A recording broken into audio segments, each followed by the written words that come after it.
I went to the cinema to watch Toy Story 5, and before I got to my seat, I bought a popcorn. Then I looked at the price and thought, wait, how is this side of popcorn almost as expensive as my movie ticket? I mean, it's just a popcorn.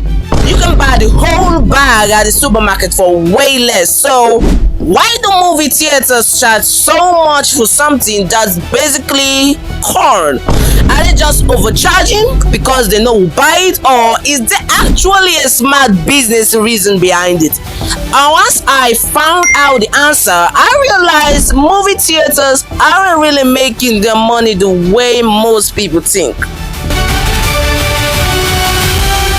At first, I thought the answer was obvious. I mean, thousands of people buy movie tickets every single day. So I figured the theater must be making a fortune from ticket sales. It just made sense to me, but then I found out something that completely changed the way I look at movie theaters. Especially when a movie has just been released, a big chunk of that money goes straight to the studio. They don't actually get to keep all the money from your ticket. That's crazy. So the theater ends up with way less than expected. And that's when I started wondering, if they are not making money from their tickets, then how do they pay their workers, keep the lights on, and keep the whole place running? Well, the answer is actually popcorn.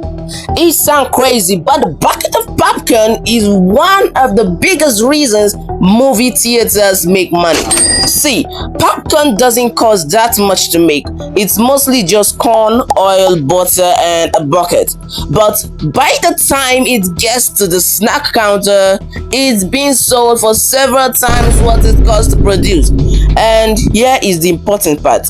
Unlike movie tickets, where a large share of the money often goes to the movie studio, most of the money from the popcorn and the drink stays with the theater.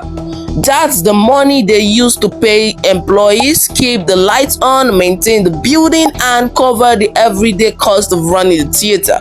So the next time you are holding a bucket of popcorn, you're not just buying a snack, you're helping pay for the movie theater itself.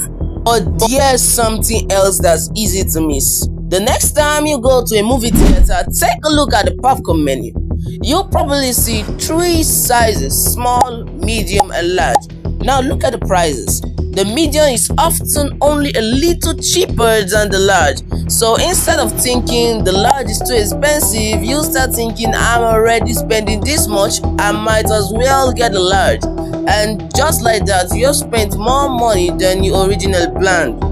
This is not a coincidence. Businesses have been using this kind of pricing for years and called the decoy effect. The middle option isn't always there because it's the most popular one. Sometimes it's there to make the largest part feel like the better deal. Yeah, baby. Once you notice it, you start seeing it everywhere. Not just in movie theaters, but in coffee shops, fast food restaurants, streaming subscription, and even online shopping. So the next time you're at the movie theater and you see that expensive bucket of popcorn, you'll probably think about it a little differently. It turns out you're not just paying attention for a snack. In a way, you're helping keep the movie theaters running. And honestly, that's what I found so interesting. So, some of the biggest companies' strategies are hiding in things we see every day.